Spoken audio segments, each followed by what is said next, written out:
Sensei is a pathetic loser who has failed at everything in life, stuck in the mud of his own misery with no way out. Depressed from the looser life, Sensei and his chick with mommy magnets decide to punch their tickets out of this world and stay together forever. But fate wasn't about to let them have it that easy. A truck hits him harder than Will Smith slapping at the Oscars, sending him flying straight into a new world, same depression, same loser energy, just with extra fantasy nonsense thrown in. The story begins with a guy named Sensei who walks beside a river with a girl named Sashan. They plan to end their lives together, but before they both can jump, our one and only truck-kun suddenly hits them. When Sensei wakes up, he finds himself inside a church. At first, he thinks he is in the afterlife, but a girl named Annette tells him he is still alive. She explains that this is a different world from the one Sensei came from. Annette also tells him that she is Sensei's guide, and that he has been chosen as a hero to save this world. Sensei realizes that his attempt to die has failed again. As Annette starts explaining his mission, she suddenly notices a bottle of poison on the floor. She gets shocked when she sees Sensei has drunk the poison trying to take his own life again. Annette, using her powers, quickly heals him, but Sensei does not care. He tells Annette to leave him alone because all he wants is a place to die. He starts eating the poison pills, and Annette does not understand why he wants to die so badly. She keeps insisting that Sensei has been chosen to save this world, but Sensei tells her that he never wished to become a hero. Annette explains that the truck that hit him was actually a selection truck. It takes people from unhappy lives and brings them to another world for a second chance. She believes that Sensei was unhappy, so the truck came to take him. She tries to convince Sensei that this is his chance to start fresh, but Sensei does not care. He comes close to Annette, blaming the truck for ruining the happiest moment of his life. He does not believe Annette has the right to judge whether someone is happy or not. He starts smoking, and Annette gets even more confused. If a truck ruined your best moment, maybe it wasn't that great to begin with. Poor guy, could not even die with his own will. She does not understand why someone who was saved from a miserable life is still unhappy. She hopes that Sensei will change his mind once he sees his stats because every human brought to this world receives superhuman abilities. But when she checks Sensei's stats, she gets shocked. His stats are extremely low. His stat screen is red, and even though she healed him, he is still poisoned. Annette does not understand why this is happening, so she checks for special skills, but there is nothing. Sensei is ready to leave the church, but Annette stops him. She tells him that there must be a mistake because he does not have the ability to survive in this world. Sensei smiles and says that this is just his life. No matter where he goes, he will always be a failure. Annette asks him to stay in the church because, in his current state, monsters will kill him. But Sensei does not care. He only wants a place to die. Annette realizes that he is different from the other people she has guided. She remembers how excited she used to be when helping new otherworlders, but after meeting so many selfish ones, she lost that excitement. Yet, Sensei feels different to her. Before he leaves, Annette asks Sensei to choose a profession. Sensei simply tells her that he has been a writer since birth, then he walks away. Annette watches him leave and suddenly falls to her knees. She starts to wonder if he is the man she has been waiting for. As Sensei walks through this unfamiliar world, he comes across a sign. He tries to read it, but he does not understand anything. He keeps walking, thinking that there is no chance he will find a cafe in this world. The system's voice keeps updating him on his progress, but it only makes him feel like he is getting closer to death. While walking, he notices a girl named Tama trapped by a monster tree. Instead of helping her, he stands there and thinks about how beautiful dying girls are. He wonders if he can write a novel about her. Tama calls for help, so Sensei tries to jump toward her, but he fails. Instead, he ends up getting caught by the tree as well. Tama explains that the tree has a suction skill that drains the life force of its captives. This means they will both die in a few minutes. Sensei thinks this is great news and asks if she is excited to die. But before this can happen, the tree suddenly starts rotting away. Both Sensei and Tama are set free, and Sensei feels disappointed that he failed to die again. The system's voice explains that the tree absorbed Sensei's poison instead of his life force, which killed it. Sensei complains about surviving again, but Tama feels relieved and grateful to be alive. To thank Sensei for saving her life, Tama invites him to her place. As they walk, Sensei starts thinking about Sashan, the girl he tried to die with in his previous life. He wonders if she was also transported to this world. Tama tries to introduce herself, but Sensei keeps mentioning Sashan's name. For the first time since coming to this world, he finally feels like he has a reason to live. He wants to find Sashan so they can die together. Meanwhile, in the church, Annette prays for Sensei's safety, hoping that they will meet again. Suddenly, Sensei returns, and she runs toward him. However, Annette gets shocked to see that Tama is with him. Sensei asks Annette if she knows where Sashan is, and Annette panics, realizing that there is another woman in his life. After that, they all set off on their journey to find Sashan. Tama tries to cheer up Sensei, and wanting to stay close to him, she decides to join his party. As Tama tries to grab Sensei's hand, Annette reacts quickly and hits her. Tama feels pain and wonders why she even joined them, but when she looks at Annette's face, she suddenly realizes that Annette is in love with Sensei. Annette blushes but quickly says that she just wants to protect him because he is the weakest otherworlder. Tama gets astonished to learn that Sensei is from another world. She assumes that must be why he is strong, but Annette disagrees, knowing that he is actually weak. Tama argues argues that Sensei saved her life. Knowing this, Annette feels jealous, thinking that they are already close. Meanwhile, Sensei finds a coffin and decides to rest inside it. He tells them to wake him up when they reach town. Then he closes the lid. Tama gets furious because he calls her the wrong name again. Annette laughs, saying that he calls her name the right way. Then, they both start pulling the coffin, taking Sensei with them.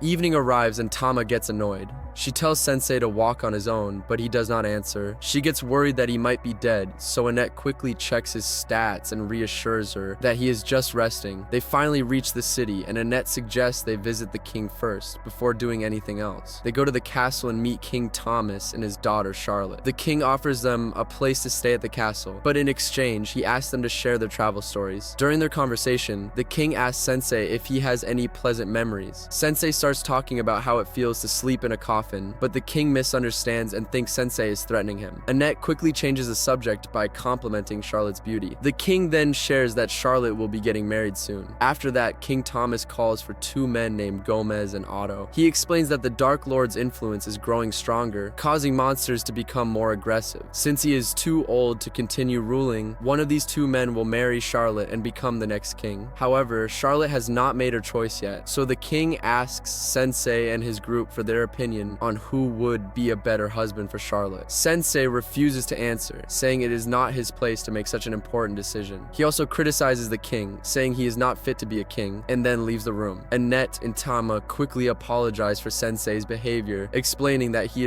is from another world. That night, Annette wakes up and sees that Sensei is having trouble sleeping. Sensei tells her that he never sleeps peacefully. Annette asks him about someone named Sashan, but before he can answer, she notices that Tama is sleeping beside him. She gets furious and they both start to argue. While they argue, Sensei leaves the room. He walks around the castle and finds Charlotte standing watching the lake. Sensei approaches her and talks about how beautiful the lake is and says that he wants to drown in it. Charlotte becomes worried, thinking he's too depressed. However, Sensei notices that Charlotte seems even more troubled than Sensei. Charlotte admits that she does not know who to choose as her husband. Gomez is strong and her father trusts him, but Otto is her childhood friend who has always been there for her. Sensei realizes that Charlotte is very different from him. She cares about her family while he has only caused trouble for his own family. But unlike him, Charlotte has never thought about how she wants to live her own life. Bro really out here worried about someone else when he's the definition of rock bottom. Priorities, my guy. Imagine stressing over two men like it's a career decision.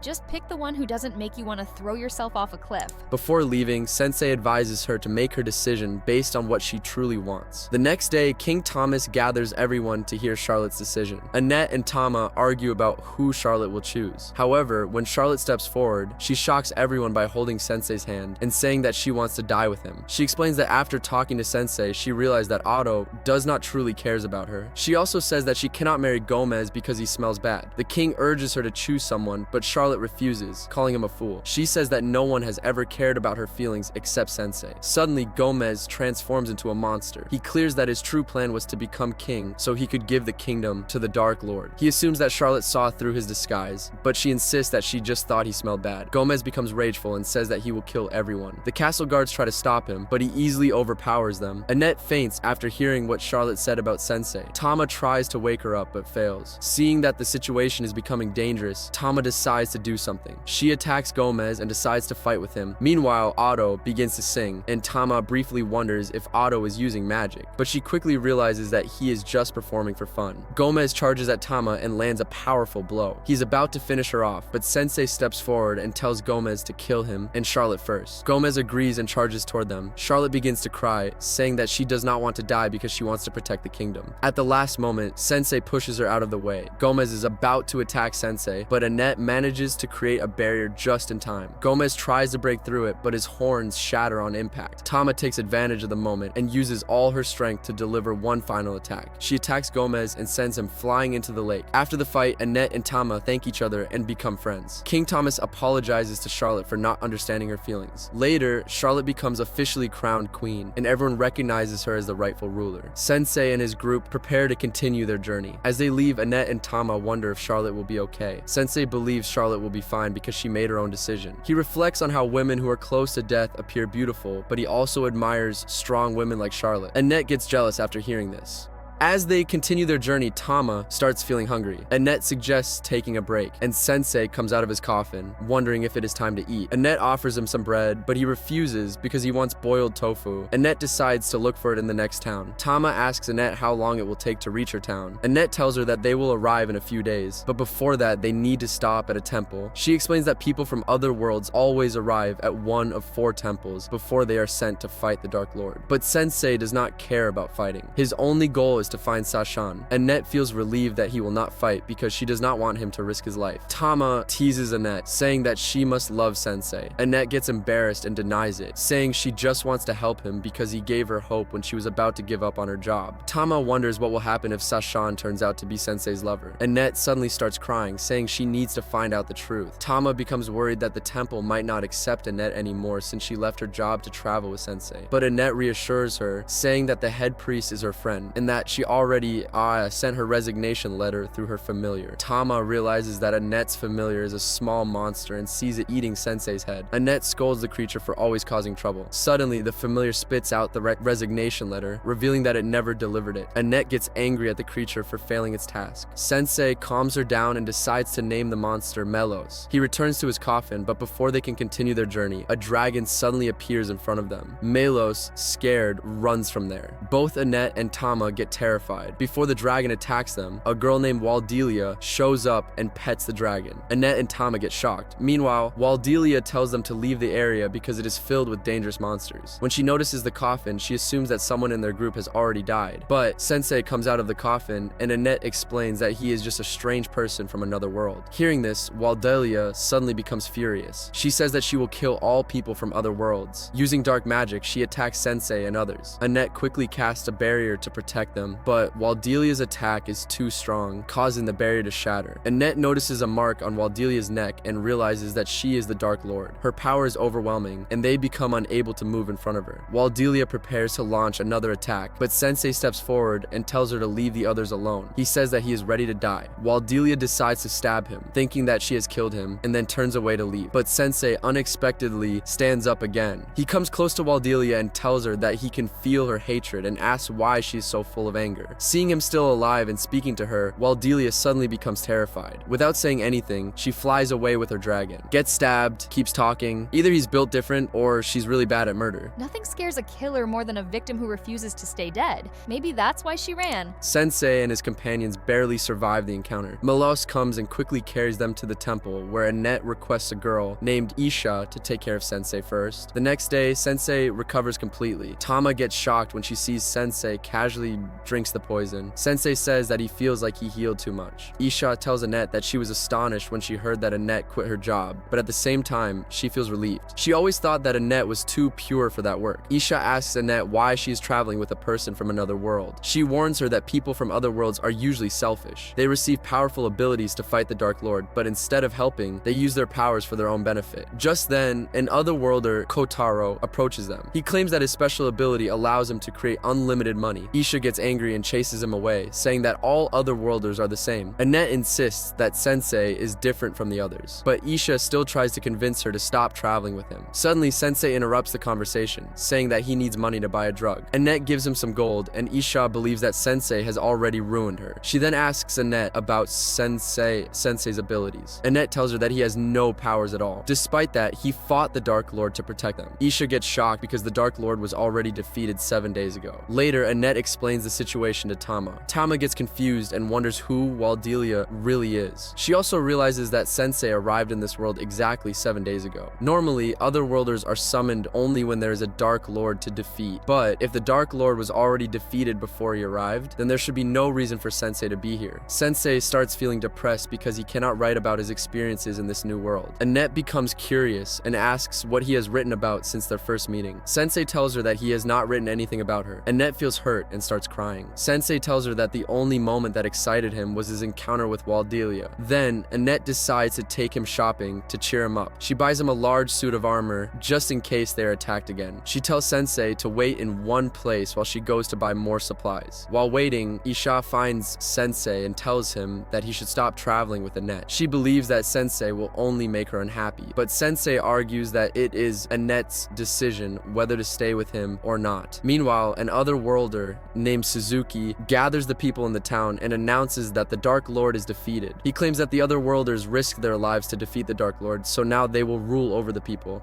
But the townspeople do not accept this. Kotaro, still upset over how Annette and Isha treated him earlier, tells Suzuki about their actions. Suzuki gets furious and approaches Annette. He gently pets Annette's head, and suddenly, she drops to her knees. Tama watches in shock and gets furious at Kotaro. She asks what just happened, and Kotaro explains that anyone with Suzuki pets becomes his slave. Tama becomes furious and tells Suzuki to free Annette, but instead, Suzuki pets Tama's head and takes her under his control as well. Just then, Isha arrives and tells Suzuki that the townspeople will not allow him to rule. In response, Suzuki orders his wolves to destroy everything in sight. He tells Isha that he will turn her church into his personal castle. Following his orders, the wolves set the town on fire. We see Tama also starts to hit Sensei. However, the armor that Annette bought protects him from getting attacked. Tama continues to hit him, and the armor finally breaks. A piece of armor strikes Tama, knocking her unconscious. Seeing this, Sensei quickly places her inside a barrel to keep her safe from further danger. Meanwhile, Isha flies toward him while fighting. She calls otherworlders selfish, explaining that Suzuki was weak when he first arrived in this world. However, after gaining power, he became greedy and wanted to control everything. Sensei asks where Suzuki is, and Isha tells him that he is inside the church. Sensei decides to go there, but Isha is unsure if Sensei can face Suzuki alone, so she follows him. Both Sensei and Isha finally arrive at the church. Sensei pulls out a bottle of poison, making Isha curious. She assumes Sensei has some kind of plan, but when Isha sees Sensei drink the poison himself, she gets shocked. Isha then suggests that they attack Suzuki from behind, but Sensei ignores her. He walks straight into the church, opening the door without hesitation. Sensei then approaches Suzuki and tells him that he wants to write a novel about him. Suzuki assumes the story will be about how he conquered the world. However, Sensei explains that his book will be about how Suzuki gained too much power and let his greed consume him. Suzuki becomes angry and orders his wolves to attack them. However, Sensei continues writing while Isha fights the wolves. She tries her best, but the wolves quickly overpower her. The wolves also launch fireballs at Sensei, but his armor, which belongs to Mellows, reflects the fireballs back towards Suzuki. Suzuki becomes furious and then orders his largest and strongest wolf to attack. The wolf attacks and bites Sensei. Suzuki believes that the fight is now over, but suddenly the wolf starts to weaken. Poison spreads through its body and it collapses and dies. Seeing this, Kotaro panics and runs away in fear. Isha tells Suzuki to surrender, but he refuses. Instead, he orders Annette to fight them. Obeying his order, Annette grabs a knife and moves toward Isha. However, Isha does not want to fight Annette. She urges Sensei to retreat, but Sensei disagrees. He believes Annette is stronger than Suzuki thinks. Suzuki laughs and calls Sensei a fool, claiming that Annette will remain his slave forever. However, when Sensei gets close to her, he realizes that Annette is stopping herself from attacking him. Suzuki desperately tries to force her to follow his order and kills Sensei. However, Annette remembers her past. She recalls feeling trapped in life and how Sensei once set her free. She finally gains control of herself and stabs her own leg, breaking Suzuki's control over her mind. She is no longer his slave. Sensei tells Isha to heal her injuries. Meanwhile, Suzuki is in disbelief. He cannot accept that he has lost. In despair, he holds the knife and attempts to take his own life, but Sensei stops him. He tells Suzuki that he cannot die because his story is not over yet. Dude went from master manipulator to meltdown speedrun. Not a great look. Funny how he controlled minds but never had one of his own. Now he doesn't even get to choose how his story ends. After that, Suzuki talks about his past. He was bullied in his previous life and thought about ending it many times, but never had the courage. One day he was hit by a truck and met Isha, who told him he was chosen as a hero to fight the Dark Lord. At first, he was amazed by his newfound powers, but when people treated him like a loser, he decided to use his skills for revenge. Sensei listens carefully and says he understands that someone who has only known pain cannot be expected to save a world they know nothing about just because they suddenly have power. Sensei appreciates the depth of Suzuki's story because it helps him complete his novel. However, he still does not consider it a masterpiece. He names the book No Longer Allowed in Another World. Suddenly, Sensei uses his powers and the novel pages surround Suzuki. A summoning magic circle appears beneath him. A bright light appears, shooting straight into the sky. We see Suzuki has disappeared. Watching this, Isha realizes what has happened. Sensei has sent Suzuki back to his original world. Annette notices this and wonders if Sensei has just gained a new skill. She gets shocked and questions whether Sensei's true purpose is to fight against otherworlders. Meanwhile, Tama also recovers and comes from the barrel. Later, Isha returns with a new coffin for Sensei. Annette expresses her gratitude for all the help Isha has given them. Isha, in turn, believes that Sensei plays an important role in this world. She warns Annette that her journey with him will not be easy. She tells Annette to support him in every way possible. As they prepare to leave, Isha wonders what what kind of life Suzuki will have now that he is back in his own world. Sensei reminds her that his future is up to him. The scene shifts to Suzuki's original world. He is sitting in an office, showing his resume to a man. The man notices that Suzuki dropped out of school and asks him about it. Remembering his experiences in the other world, Suzuki remains silent. Seeing his hesitation, the man reassures him that it is okay if he does not want to talk about it. In the end, Suzuki gets the job and starts his life anew.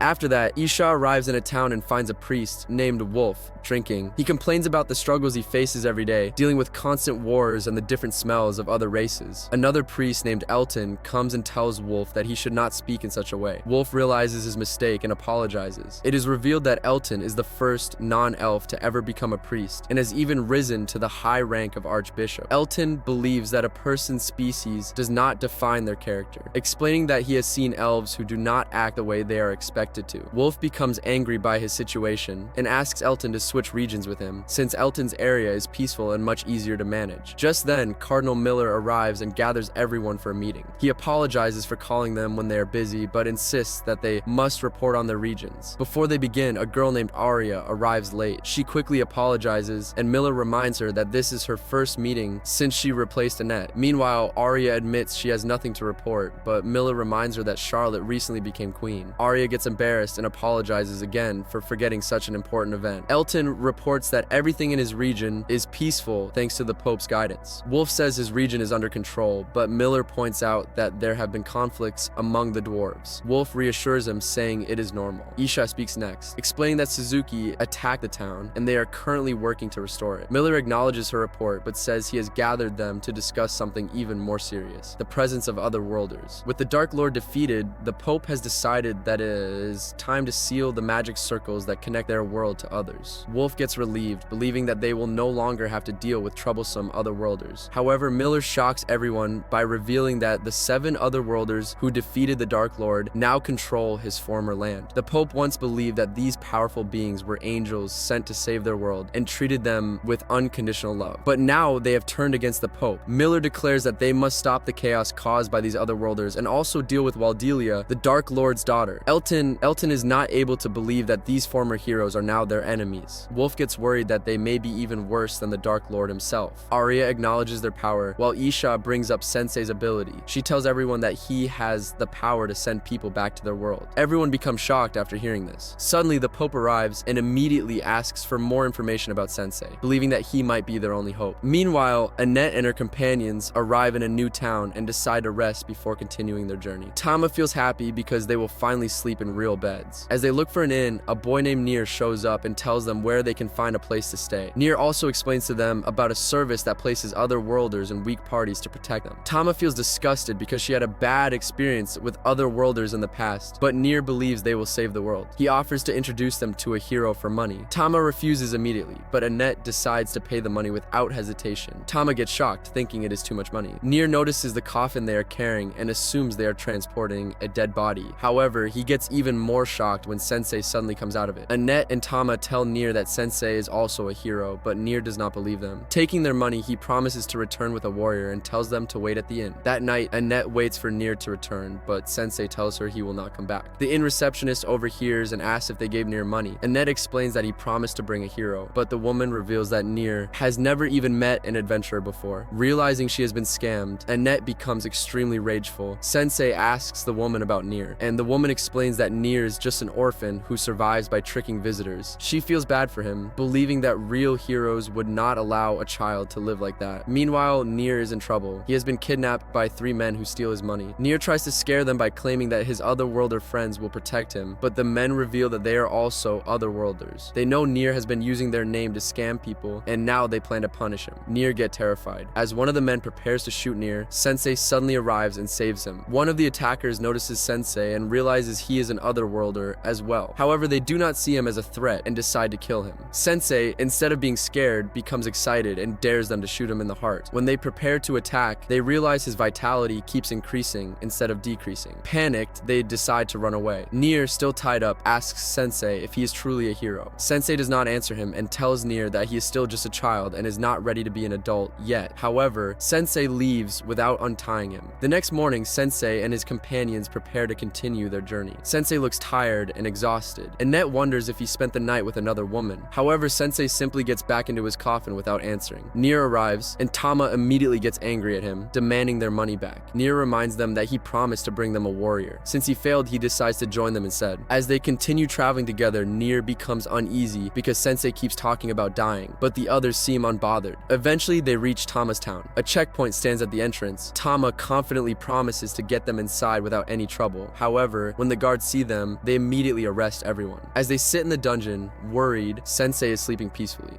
Annette is anxious and crying. Nier tells Annette that Tama must have committed a crime and that's why they got arrested. However, Sensei gets excited, believing they are about to be executed. Nier thinks about getting out of the dungeon. He uses his trick and successfully opens the dungeon lock using a lockpick. But Sensei gets upset and wonders why Nier would do that. The guards immediately catch them, and now they have no chance to escape. Later, they meet the king, Siberian. His minister, Briard, explains that Sensei and his companions will be executed for their crimes. Annette feels confused, so Siberian says they kidnapped Princess Matilda. That's why they will be punished. Annette does not understand and denies it. Just then, Tama arrives, and they realize the truth, that Tama is the princess. Tama tells her father that she chose to travel with them and asks him to let them go. However, the king refuses unless Tama stops acting foolish. After thinking, Tama promises to be a good daughter and says she will stop traveling with Sensei's group. She apologizes to them and leaves, thanking them for everything. Briard then announces that Sensei and his companions are now free to go. Later, Nier and Annette enjoy a meal at a restaurant, but they notice that Sensei looks depressed because he didn't get executed. They are still in shock about Tama being a princess and start talking about her. A waitress named Fane overhears them and tells them that she used to be Tama's servant. Sensei realizes that Fane knows about Tama's past and asks her to tell him more about Tama. He thinks Tama is a very interesting person. Meanwhile, Tama is staying alone thinking. Everyone becomes astonished when they realize Tama is a princess except Sensei. Just then, she notices a strange guy suddenly appears outside the palace. Without warning, the guy attacks the palace using his powers. Siberian sees him and asks the guy who he is. The guy introduces himself as Kaibara, one of the heroes who once defeated the Dark Lord. Tama really went from mystery maid to surprise princess, and nobody took it worse than the palace security. Imagine fighting the Dark Lord just to end up as a glorified home invader. Kaibara's career choices are wild. Siberian asks what he wants, and Kaibara reveals his terrifying goal. He wants to eat everyone. Siberian soldiers charge at Kaibara, but he easily overpowers them. He eats some of them and spits them out, saying they taste bad. However, he wants to try eating a young demi-woman.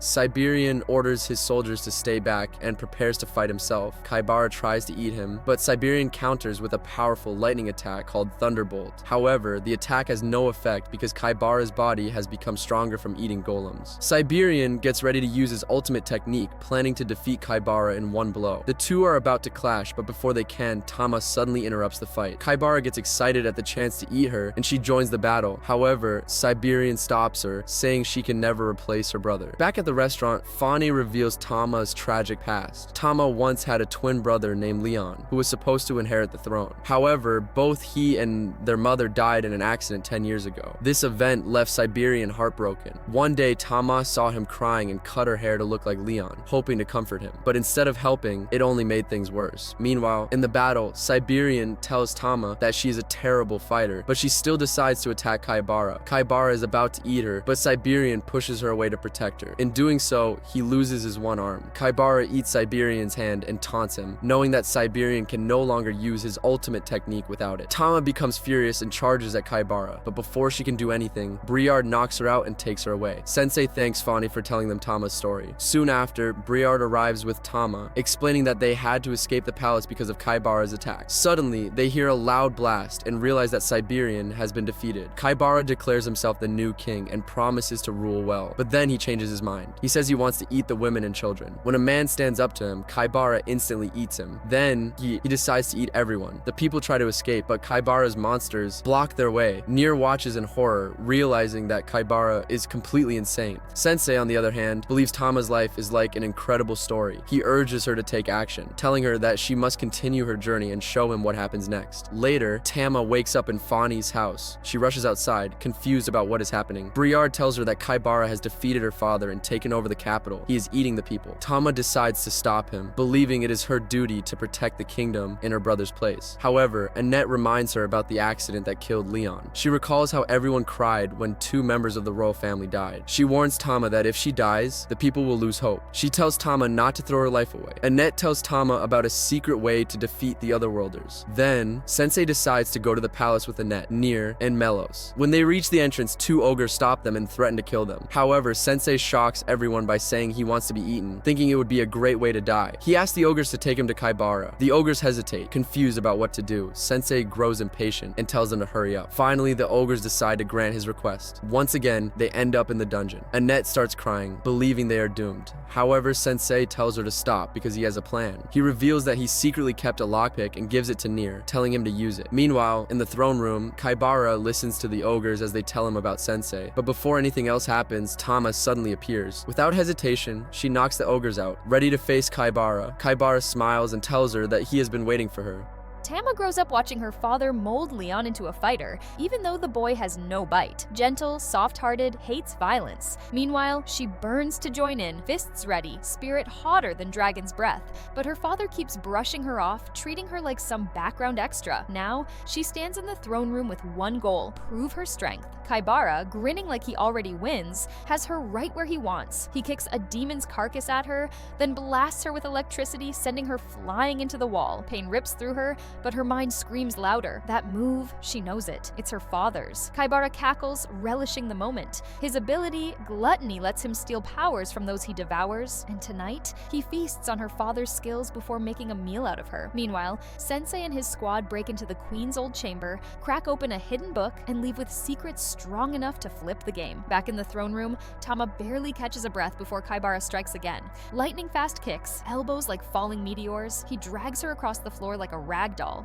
He mocks her, enjoying her struggle. Tama's body begs for rest, but in her mind, she sees Leon training, taking hit after hit. She grits her teeth. If he can push through, so can she. Kaibara loves this. A rich brat turned monster, always hungry for more. Back on Earth, he torments servants for fun, beats the homeless just to feel powerful, and walks away from every crime untouched. That life ends when Truck-kun slams him into another world. Now, he wants to eat the whole damn kingdom. Before he pounces, Sensei slides into the scene like it's his stage. Kaibara tries to flex, but Sensei hits him where it hurts, calling his backstory weaker than Shadowhunters. Kaibara twitches. That one stings. He tries snapping back, but his jaws won't budge. Panic flickers in his eyes. Annette and Nier flank him, calling for divine punishment. They think about tossing him back to his world, but Sensei shuts that down. A waste of ink, he calls him. Kaibara loses his mind. He unleashes a lightning strike that knocks everyone back, vowing to paint the floor with their blood. Tama, chest heavy with guilt, forces herself up. Sensei hands her a stack of glowing pages,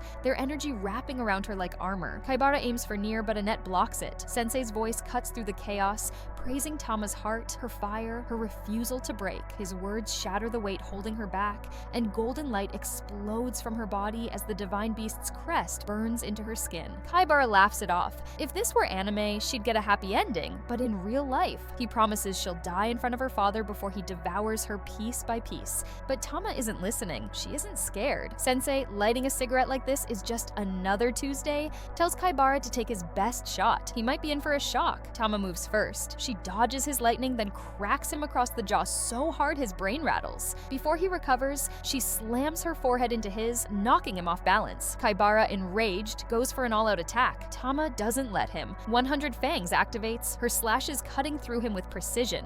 The fight ends in seconds. His body collapses in a pool of blood. Tama drops to the ground, and her father catches her before she hits the floor. Annette rushes in with healing magic, while Sensei, cool as ever, hands the king his wife's book.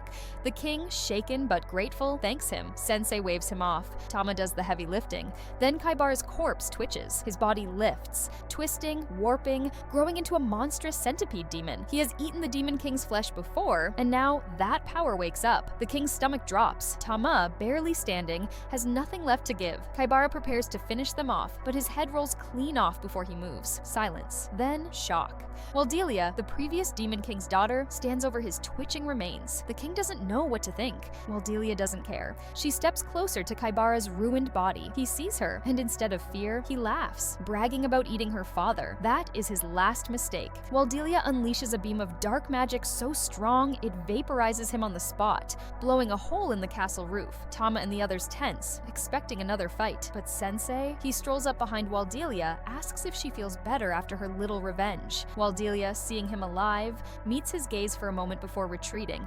She hops onto her dragon, tossing a promise over her shoulder. Next time, he is dead. Weeks pass. Sensei and his crew are ready to leave the Beast Kingdom, but Tama, she stays. She has things to do. The king, knowing she isn't cut out for a life of tea parties and silk dresses, lets her go. Overjoyed, Tama runs outside, only to see Nier struggling to drag Sensei's coffin. The group arrives at the legendary World Tree, a holy symbol protecting the nation, but Sensei feels uneasy. Beside it, a once peaceful village has turned into a chaotic Tonerico casino town, with villagers fighting over everything. T tries to explain, but Annette ignores her and tells them to pray for safe travels.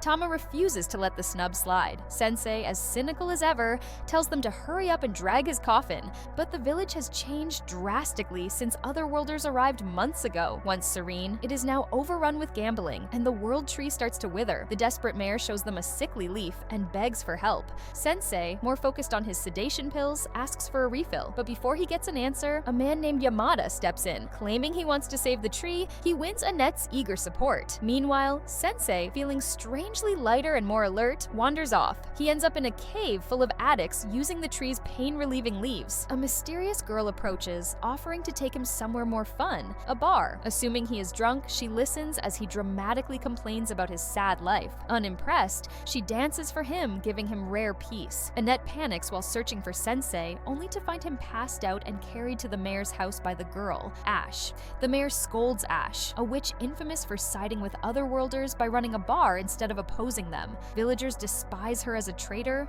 though she profits by luring Otherworlders with booze and dancing. Yamada calls for justice, and the mayor eagerly begs him to save the town. The next day, Sensei prepares to leave, but Annette reminds him that the fight against the Otherworlders is about to begin. Indifferent, he says he never signs up for that and only wants the peace he finds at the bar. Yamada accuses him of being under the witch's spell, but assures Annette that once they save the town, Sensei will come to his senses. At the bar, Sensei thanks Eshi for helping him forget his past and finally sleep. She warns him not to get too close, afraid she will ruin him, but Sensei welcomes the ruin. They toast to their misery, and Esha tells him the legend of the World Tree. When its spirit descends, the weak and sick will be saved. She suggests he pray to the tree, but he tells her she is the one who needs saving. Her dance is full of sadness, leaving her speechless. Suddenly, a group of thugs storms in, threatening a man who has lost all his money. The thug complains the casino isn't making enough and suggests relocating, but the boss rejects the idea, planning instead to lure nearby villagers into gambling and addiction. Esha reminds the boss of his promise to leave the villagers alone, pointing out that she has paid him protection money. The boss ignores her, ordering the villagers to get hooked on the tree's leaves. When Eshi protests, he throws her aside. Sensei helps her up, telling her she isn't a witch, she is an angel. The ground shakes, and part of the casino collapses. Yamada steps forward, declaring justice will be served, including for the witch. He quickly defeats the thugs, forcing them to flee. Esha thanks him, and Yamada believes she has changed. The townspeople cheer him as a hero, but quickly turn on Eshe, calling her a traitor and demanding she leave. Yamada defends her, but the mob is relentless. Give it a few hours, and they'll be making TikToks about how they always supported her. If this were One Piece, she'd have a whole fleet backing her up by now. Sensei steps in, calling everyone scum. He reveals that Eshi has protected the town by keeping the thugs under control, and calls her the real savior, but the villagers refuse to listen. Eshe, exhausted, apologizes and leaves while the villagers celebrate. Yamada, horrified, realizes their mistake. Sensei, unfazed, says righteousness and evil often blur. Yamada wonders if he is to blame, but Sensei says the town chooses to cast out its protector. As they leave, the mayor asks Yamada to guard the town, promising him 10% of the profits from the World Tree's leaves. Yamada, disgusted, starts to doubt his role. Sensei thinks about his failure to save Eshe, feeling its weight. Suddenly, the World Tree withers completely, leaving the mayor stunned as his plans fall apart. Eshe appears before Sensei in a new form, thanking him for understanding her and hoping he finds peace. Before fading away, she leaves him a bottle of sedation pills. Realizing the truth about her identity, Sensei takes the pills and, for once, feels calm. The group struggles through a burning desert. The heat feels unbearable. Nier stops to pour water on the magic carpet, while Sensei cracks jokes about heat stroke. Tama grumbles about crossing endless sand, but Annette hesitates. The Dritten Temple is fastest this way, but the heat is deadly. Nier stays calm, saying he grew up here and knows the way. He warns that monsters and bandits come out more at night, so it's better to travel now. But before they make much progress, bandits show up anyway. A flashy otherworlder named Toru claims the desert as his turf and demands a toll. Tama gets ready to fight, and Annette tells Sensei to hide, but the coffin is burning hot. Tama and Annette easily beat down the bandits, proving they are no match. Meanwhile, Sensei, cooked by the heat, collapses. Toru sees an easy target and moves towards Sensei. Nier steps up to protect him, but hesitates, too scared to draw his sword. Toru laughs, saying Nier has never used a blade and can't save anyone. He threatens a slow death with scorpion venom and asks if Nier is ready. Delirious, Sensei moves toward the scorpion, almost asking for the pain. Thinking it's a bluff, Toru stabs him, but instead of Sensei dying, the scorpion drops dead. Sensei sighs, disappointed to still be alive. Toru, heartbroken over his dead pet, loses his mind. He lunges at Sensei, but before he lands a hit, a desert wolf howls. Toru panics and flees, vowing revenge. Annette quickly heals Sensei while Nier looks ashamed for freezing. Tama pats his back, saying he will get another chance. Nier calls himself a coward, but Sensei says no one is born a hero. Strength comes from failing and trying again. Annette, worried about the sound, asks Nier to lead the way. He takes them to Woste, the orphanage where he grew up. Kathy, the caretaker, greets them warmly. The group eats a feast thanks to a generous mystery donor. The kids ask Nier if he became a hero. Not wanting to lie, he says he's in a hero's party. Sensei scoffs, calling himself just a writer. The kids beg for a story, but Kathy stops Sensei from telling anything too dark. Later, as night falls, the eerie howl returns. Kathy warns them about the wolf terrorizing the area and locks the doors. While everyone sleeps, Sensei goes for a midnight stroll and stumbles on a massacre. Most would run, but he investigates. Meanwhile, Nier wakes up when Tama punches him in her sleep. Looking outside, he sees a shadowy figure. Remembering Kathy's warning, he grabs his sword and sneaks out. He runs into a man carrying a basket of vegetables and assumes he's a thief, but the man explains he's the one donating food to the orphanage. He likes seeing the kids happy, but prefers to stay hidden. Finding it odd but harmless, Nier invites him to sit. They talk, and Nier shares his dream of becoming a hero. The man listens and praises him, but Nier disagrees. To cheer him up, the man asks for adventure stories. Nier tells some, and Sensei secretly takes notes, intrigued. As dawn approaches, the man gets ready to leave. Nier invites him to breakfast, but he refuses, saying he prefers the shadows. Seeing his sadness, Nier asks for more time together, and they go to an oasis, gathering crops. Back at the orphanage, Annette and Tama find fresh food outside, confused. Later, Kathy rushes in with bad news. Toru's gang has kidnapped Nate. Tama promises they'll handle it. The group confronts Toru. While Annette and Tama fight, Nier freezes again.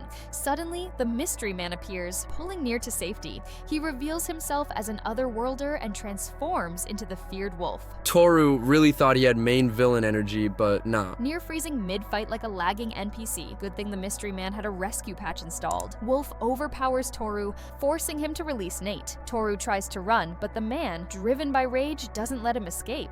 Just before he lands a killing blow, Nier blocks him, pleading for mercy. Snapping out of his anger, the man stops, ashamed. Back at the orphanage, he shares his past, how he lost his parents and once saw a kind boy suffer, unable to help. Sensei notes that despite everything, he still chooses kindness. The man realizes his time is up and thanks them before disappearing, returning to Earth. Seeing the kind boy again, he breaks down, finally at peace. At the Demon Lord's castle, one of the 7 evil heroes gets word that Kaibara got wrecked in Grun. Meanwhile, out in the burning desert, Sengoku struggles against the dwarven strongholds, thinking it'd be easy, until he realizes their Helsihin allies aren't here to play. Frustrated, he's forced to admit the Wizard of Hurricanes is a real problem. The battlefield is chaos, with the dwarves fighting like their lives depend on it. Wolf, out of booze, waves off Isha's concerns, saying he's just a priest, not a leader. Isha isn't having it. She grabs him by the collar, telling him to act like one, especially with the fallen hero's army closing in. With a deep sigh, Wolf agrees and tells Doran to lure the enemy east. Doran, leading the lizard men, charges in like a madman, pulling the enemy right where Wolf wants them. The second they're in place, Wolf summons a hurricane that tears through them. The fallen hero dips, and Wolf calls it a win for the day. As he walks off, Isha notices something swirling in the storm. Turns out, Sensei got caught up in the mess, helplessly spinning like laundry. Later, the city celebrates with a feast. Wolf and Doran are the stars of the night, with the dwarves giving them their due. Even Doran, though he'd rather not, admits Wolf pulled his weight, even if he is an elf. Among the crowd, Annette is stuffing her face like she hasn't eaten in weeks. Isha, baffled, asks what happened. Annette explains they got lost in the desert and Sensei got yeeted by a sand hurricane. Isha asks if he's okay, and Annette casually says his coffin took most of the damage. She promises to replace it. Wolf apologizes for almost killing Sensei, but Sensei, unimpressed, says he's just disappointed Wolf didn't finish the job. Meanwhile, Melos is completely down bad for Wolf's famelos. Wolf notices and sighs, saying it's a war zone, not a dating site, though Sensei's group doesn't seem to realize a war is even happening. Isha steps in, explaining their nation is under siege by a fallen hero. Tama, grinning, brags that she already defeated the fallen hero at Grun. Wolf squints, calling Cap, which makes her fume. She hypes up Sensei, saying he can send other worlders back home. Wolf, unimpressed, says he already knows and doesn't need their help. He walks off like it's none of his business. Tama grumbles, wondering if Wolf is really as strong as he acts. Isha confirms he is. They call him the Wizard of Storms, one of the strongest mages alive. Even the fallen heroes struggle against him. Back at the Demon Lord's castle, the Dark Knight's retreat catches the evil heroes off guard. He shrugs, saying he'll handle things personally tomorrow. Another hero smirks, suggesting they let the women take care of it instead. A hand, tied with a familiar rope like Sensei's, tightens. Silently, Sachan accepts the challenge.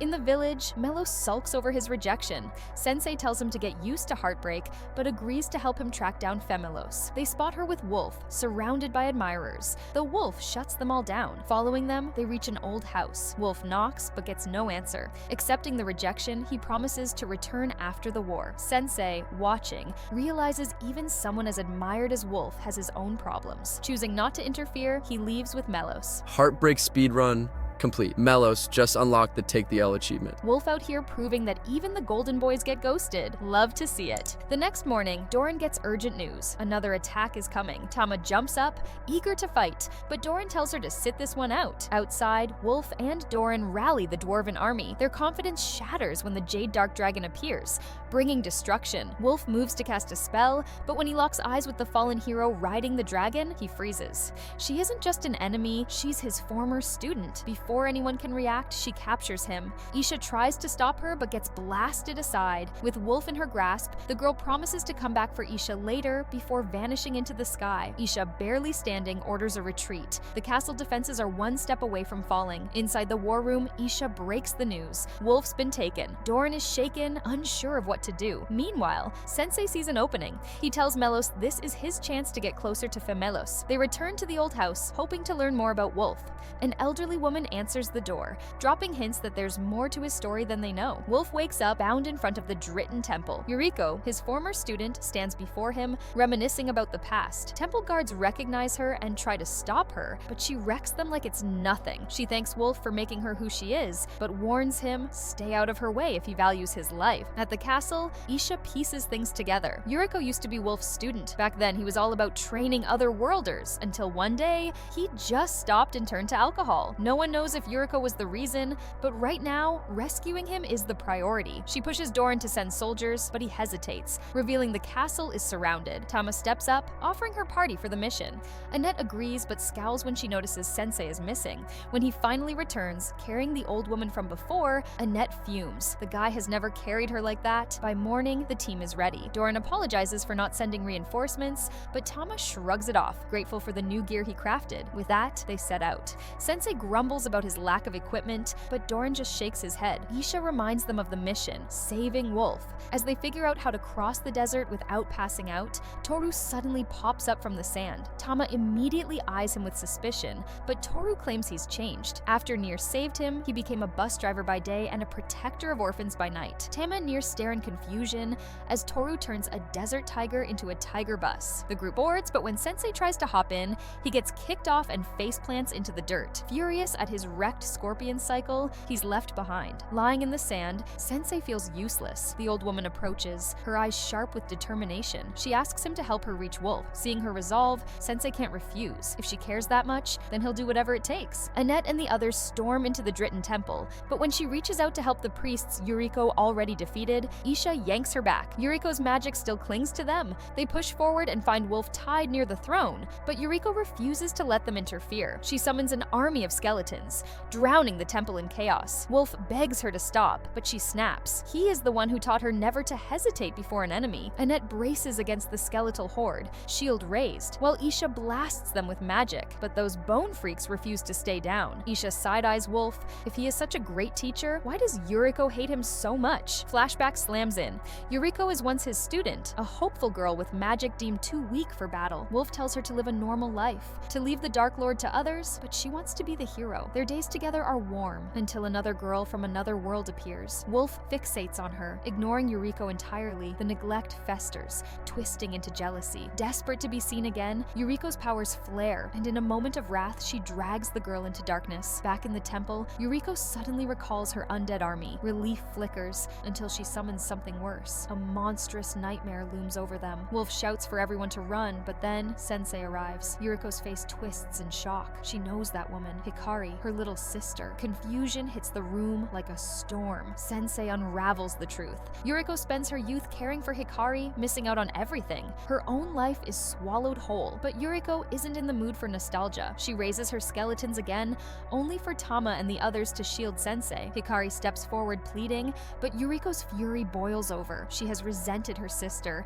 believing Hikari stole her childhood. Being flung into another world feels like freedom, until Hikari follows her. Even Wolf turns his attention to Hikari, leaving Yuriko stranded in the shadows once again. Rage burns hot. She commands the monster to end it, aiming straight for Hikari. Sensei, ever the infuriating optimist, steps in and asks what she truly wants. That sends her over the edge. The monster lunges, but Wolf shoves Sensei aside, taking the hit instead. His body crumbles, withering from the impact. Sensei tells him to stay out of it. This isn't his story to meddle in. Yuriko, unswayed, unleashes her skeletons once more, striking Sensei. Bleeding but unwavering, he steps closer. To write her story, he needs to understand her pain. Nothing like a life or death brawl to make Sensei bust out the therapy talk. Truly an innovator. Love how Wolf tried to play the hero and just became the latest cautionary tale. Maybe next time, let people handle their own demons. Flashback strikes again. Graduation day. Yuriko is invisible to her father, his attention locked onto Hikari. She longs for a moment of recognition,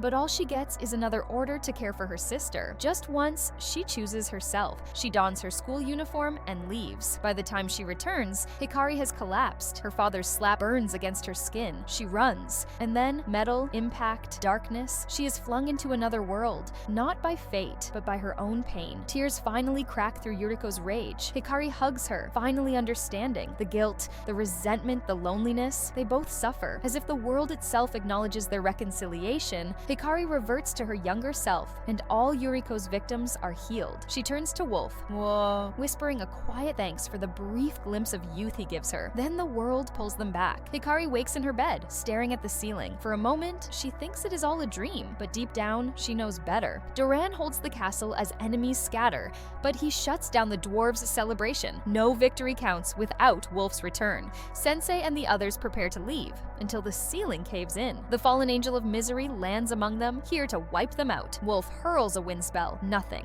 The fallen angel shrugs it off, his armor immune to magic. Toru tries turning him into a bus. Failure. Tama lunges with her strongest move, blocked with ease. The fallen angel's sword swings for her throat, but Nier steps in, shattering the blade. Amused, the fallen angel tells Nier to get stronger before vanishing into the night. That evening, the castle hums with celebration, but Wolf can't shake the church's shady methods. Isha calls it a happy ending for the sisters, but he doubts they were ever meant to be happy. His femelos, Melos, dumps him, sinking him deeper into misery. As Sensei tries to snap him out of it, he spots Sakan. She smiles at him, but when he invites her to finish what they started by leaping off the building, she refuses. He isn't the same man she once knew. He insists he's still miserable, but his companions storm in, dragging Melos with them. Sachan sees it. He has found something better than death. She turns away, leaving him calling her name.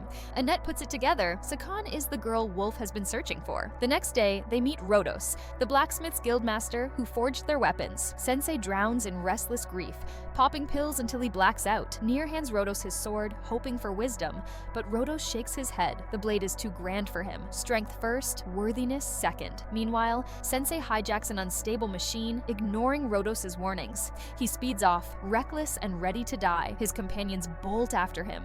Elsewhere, the fallen angels meet Sakan. She's glowing. Asked about Sensei, she grins. He holds the power to reshape the world, wonderful as ever. Sensei's wild ride ends at a village where a man tells his companions companions about the hero who once stopped here before challenging the Demon Lord. He gestures to a grand statue, only for Tama to note the hero seems to be running away. The man explains Sensei crashed into it. Again, worse, he's headed to Orange, the Forbidden Land, a place only the hero has survived. Sensei faces massive creatures but dashes past them, diving into a portal. The Fairy Queen, Oberus, welcomes him as the second human to reach her land. Thinking he's dead and in paradise, he barely listens as the fairy twins, Alulu and Solulu, demand his respect. Oberus asks him, to save the world, does one need power or trust? Sensei, still aching from Saktan's rejection, scoffs at both. Solulu calls him insane, but Oberus senses Esha's blessing. She believes he is destined to bring peace. She promises he will reunite with his soulmate and urges him to live. He accepts her gift, a token for fairy aid, and vanishes. His companions wait. Nier bets Sensei has given up, but then crash. Sensei slams into the hero's statue again, mumbling apologies. The village man, furious, summons Solulu to fix it. She refuses, until Oberus's voice cuts through. Grumbling, she obeys. With their path set, the group moves on. Sensei chases Sachan's shadow, the world watching. Would he bring peace? Would he unleash chaos? No one knows, but one thing is clear: the world's fate now rests on his shoulders.